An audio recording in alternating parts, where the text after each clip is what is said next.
Ça, c'est le Monsterverse actuellement. Plus précisément le film Godzilla x Kong. Un film creux qui a comme seule qualité d'être tellement débile qu'il en devient drôle. Et ça, c'est quelque chose qu'on observe depuis longtemps avec le Monsterverse.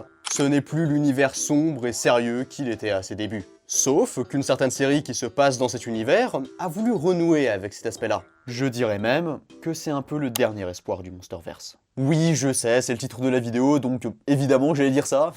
Elle a été très appréciée par les fans, bien que certains lui reconnaissent tout de même des défauts. C'est Monarch Legacy of Monsters sur Apple TV, et récemment vient de se terminer la saison 2. Alors, est-ce que c'est toujours aussi qualitatif? Et est-ce que cette série pourrait être le sauveur du Monsterverse? Eh bien, c'est ce qu'on va voir dans cette vidéo. Et salut tout le monde, et oui, encore une vidéo sur Godzilla. Mais bon, j'adore cet univers, vous adorez aussi, et je vous remercie pour ça. D'ailleurs, comme d'habitude, on va spoiler la série si jamais. Même, c'est vrai que malgré toutes ces vidéos que j'ai fait sur Godzilla, j'ai jamais vraiment donné mon avis en détail sur le Monsterverse. Donc l'univers cinématographique centré sur Godzilla par Legendary et Warner Bros qui a débuté en 2014. Et je vous le dis ici, mais je prépare une vidéo complète sur l'évolution du Monsterverse. Mais pour cette vidéo, retenez simplement que comme dit dans l'intro, il y a eu un changement radical de ton depuis le début de l'univers. Ça, c'est le premier film du Monsterverse, le Godzilla de 2014, qui était violent et énigmatique. Et ça, c'est Godzilla x Kong, le dernier film de cet univers qui est enfantin et bordélique. Une évolution qui me plaît moyennement. Et c'est pour ça que j'attendais Monarch Legacy of Monsters saison 2, parce que ça m'avait l'air d'être plus proche de ce que j'attends personnellement d'un Godzilla. Donc un film où c'est pas juste des monstres qui se battent, mais où tout ça sert une histoire plus profonde. Profonde politiquement, philosophiquement ou émotionnellement. Comme Godzilla Minus One par exemple, dont j'ai parlé dans cette vidéo si ça vous intéresse. Et Monarch Legacy of Monsters saison 2 m'a donné cela. Enfin en partie. Ici, on se concentre beaucoup sur les personnages et sur l'impact que Godzilla et les autres titans ont sur leur vie. Un axe que je trouve toujours hyper intéressant quand il est abordé dans la saga. Et qui ici amène à la question, comment est-ce qu'on fait pour vivre dans un monde où un titan peut nous attaquer tous les 4 matins? Est-ce qu'on contre-attaque? Est-ce qu'on essaye de cohabiter? Et ça pour le coup, c'est rare dans la saga en vrai. Mais bon. Avant de rentrer dans le vif du sujet et d'essayer de comprendre ce que raconte la série, je vous propose dans un premier temps de nous attarder sur l'aspect technique. Parce que c'est aussi assez important, et malheureusement ici, c'est assez inégal. Alors, les effets spéciaux sont vraiment bons pour une série télé, surtout qu'on a de vrais combats de monstres. Ça pourrait être des effets spéciaux d'un film du Monsterverse. Et en plus, on ressent la grandeur de ces monstres, notamment grâce à des plans où on voit des humains qui paraissent très petits comparés à eux. Et puis il y a aussi des contre-plongées où la caméra est au même niveau que les humains qui sont en train de les regarder. Mais bon, autrement, en termes de mise en scène, il n'y a pas grand chose d'intéressant. Déjà, on est sur un éclairage Netflix, comme on dit. Donc tout est éclairé de la même manière, sans vraiment d'intention derrière. Ce qui donne une image très plate. Mais parfois, il peut y avoir une mise en scène un petit peu plus recherchée. Notamment, durant un passage qui se déroule dans un village un peu mystérieux, on dirait que les habitants font partie d'une sorte de secte et ils ont des traditions assez étranges. Mais ici, il y a une lumière beaucoup plus contrastée et des éléments cachés dans l'ombre. Ce qui permet de renforcer cette ambiance mystérieuse. Et il y a aussi un moment où ils commencent à faire une sorte de rituel et ils mettent des costumes folkloriques assez étranges, où ils coupent le ventre d'un gros poisson et ils laissent le sang couler sur le sol. Bref, la mise en scène dégage quelque chose de crade et perturbant, je dirais. Tant qu'à la musique, on garde le leitmotiv de la série qui est assez reconnaissable. Mais dans cette saison 2, il l'utilise moins, ce que je trouve assez dommage parce que je le trouvais assez marquant. Mais l'autre point qui est aussi un peu inégal dans cette série, c'est les personnages. Et c'est là qu'on va vraiment rentrer dans le cœur de la série. Parce que oui, Monarch, en plus d'être une série de kaiju, c'est avant tout un drame familial. Et préparez-vous parce que c'est assez complexe.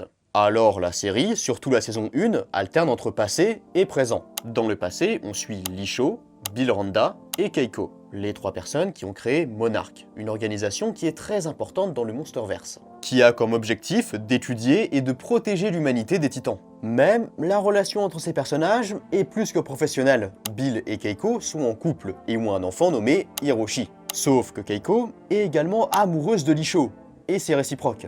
Mais elle essaye d'oublier cet amour pour rester avec Bill, sauf que Lee a du mal à accepter ça. Dans le présent maintenant, on retrouve Lee qui a vieilli et qui est joué par Kurt Russell. Un acteur très célèbre, surtout durant les années 80-90 et qui est connu notamment pour The Thing ou New York 1997. Bill avant la fin de la saison, on sait pas vraiment ce qu'il est devenu, et Keiko est toujours là, mais n'a pas vieilli.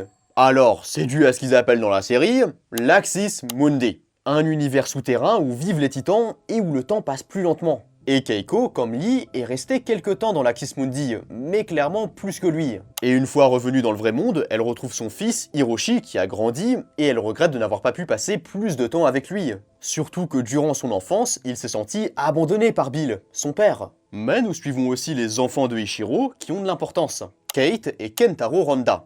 Sauf qu'il les a pas eus avec la même femme. Ce qui a créé des tensions, principalement durant la saison 1. Mais dans la saison 2, la relation entre Kate et Kentaro est devenue plus amicale. Du moins au début. Mais bon, si on s'attarde d'abord sur Kate, elle est traumatisée par la première attaque de Godzilla à San Francisco. Et regrette de n'avoir pas pu sauver plus de ses élèves, car oui, elle était maîtresse d'école. Mais elle regrette aussi d'avoir sorti Lee de l'Axis Mundi, car ça a permis aux Titans X de venir dans leur monde, et maintenant ils menacent l'humanité, et toute la série va tourner autour de ce Titan X. Qui a un design que je trouve un peu sympa d'ailleurs, avec ses doubles pupilles et puis ses tentacules qui me font beaucoup penser à Violente, mais sans l'aspect plante. Un kaiju très populaire de l'univers de Godzilla, qu'on peut notamment retrouver dans Godzilla vs Violente. Tant qu'à Kentaro, eh bien il y a un événement qui va bouleverser le personnage. Durant l'épisode 5, son père Hiroshi meurt, une chose que Kentaro ne va pas accepter. C'est pour ça qu'avec l'aide de Isabelle Simmons, il va essayer de remonter dans le temps grâce à l'Axis Mundi pour effacer tout le mal qu'ont fait les titans. Ah, et on a aussi Mei, une amie de Kate et Kentaro, qui n'est pas le personnage le plus intéressant, mais en gros à un moment elle hésite entre Monarch et Apex, des méchants entre guillemets de la série. Voilà, j'ai résumé le principal, et ça serait mentir de dire que les personnages sont pas développés. Ils ont presque tous leurs démons internes qui sont liés d'une manière ou d'une autre à leur famille, à Monarch ou aux titans, et bon évidemment ils évoluent, ce qui peut amener à des moments plus émotionnels, mais qui selon moi sont déjà trop peu présents et qui parfois sont un peu des pétards mouillés. Par exemple, l'évolution de Kate est très expéditive. En fait, à un moment, elle tombe dans une sorte de dépression à cause de sa culpabilité. Et puis un peu plus tard dans l'épisode 3, elle rencontre un de ses anciens élèves, qui est très reconnaissant qu'elle l'ait sauvée, et il dit qu'elle est très courageuse d'avoir fait ça. Et à partir de là, elle se remotive, et sa culpabilité a disparu. Mais c'est trop facile, pourquoi avoir fait tout ce développement, notamment dans la saison 1, si c'est pour que son arc de personnage se résout grâce à 2 phrases? Et surtout au début de la saison, parce que oui, après l'épisode 3, le personnage de Kate, il est plus intéressant. Mais on a aussi Hiroshi qui, grâce à une vieille lettre de Keiko, comprend que si Bill était parti, c'est pas de sa faute, ce qui lui enlève un certain poids des épaules. Mais pareil, la scène est pas hyper émouvante je trouve. Parce que c'est un peu facile, juste le personnage il lit une lettre qui est secondaire en plus, et hop il évolue. En fait ce qui est dommage, c'est que les personnages sont développés, mais à partir de cette base, ils font pas grand chose, et le peu qu'ils font marche pas énormément. Par contre, on a 2 scènes que j'ai trouvées un peu émouvantes.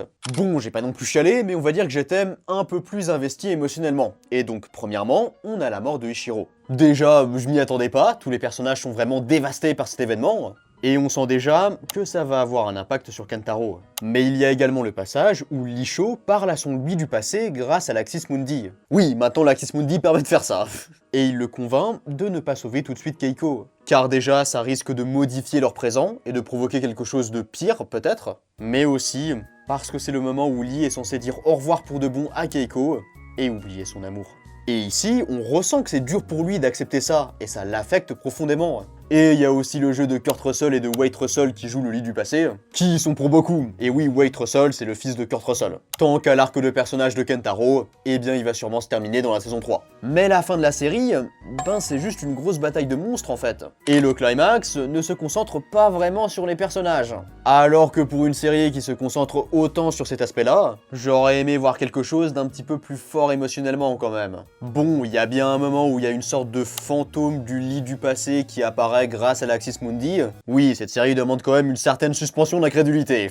Et ils nous font la scène où il dit au revoir à Keiko, mais ça a moins d'impact. Parce que le personnage a déjà évolué précédemment sur cet aspect-là. Donc personnellement, j'ai pas ressenti grand chose. Mais, à part l'aspect émotionnel, la série essaye également de transmettre un message presque philosophique. Mais qui oui est très simpliste et ça vole pas haut. En gros, on a 2 réactions qui s'opposent face à la menace que représentent les titans. On a ceux qui veulent contrôler les titans, voire les éliminer, et ceux qui veulent essayer de les comprendre pour coexister avec eux. Déjà, on a Apex, une organisation qui est aussi assez importante dans le Monsterverse, car c'est elle qui va créer Mechagodzilla dans Godzilla vs Kong qui se passe après les événements de cette série, et qui possède une technologie capable de contrôler les titans, mais bon, ils échouent. Mais il y a aussi Lee qui à un moment dit qu'il veut appâter Godzilla pour tuer le Titan X. Puis on a Kentaro qui lui veut carrément modifier le cours du temps. En fait, il y a une gradation, plus les humains échouent à contrôler les titans, plus ils réitèrent avec des moyens de plus en plus extrêmes. Mais bon, ce que la série montre, c'est que la vraie solution, ce n'est pas le contrôle, mais la compréhension et la communication. Une idée qui est symbolisée par Keiko et Kate qui, à force de s'intéresser au Titan X, découvre qu'il ne veut pas vraiment faire de mal aux humains et veut juste se reproduire. Et d'ailleurs, grâce à des ondes, Kate arrive à ressentir ce que le Titan X ressent, voire carrément à communiquer avec lui.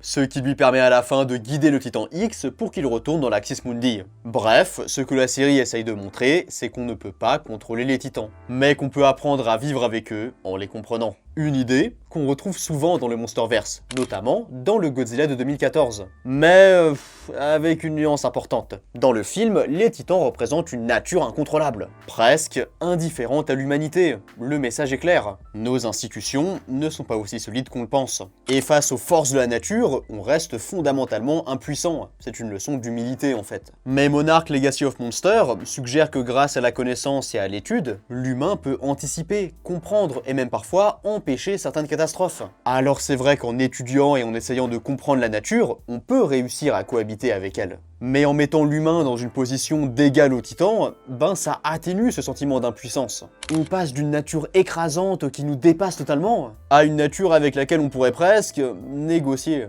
Et donc, la leçon d'humilité laisse place à une vision certes plus optimiste, mais on pourrait aussi voir ça comme plus naïf. Mais bon, Monarch Legacy of Monsters saison 2, je dirais que c'est sympa.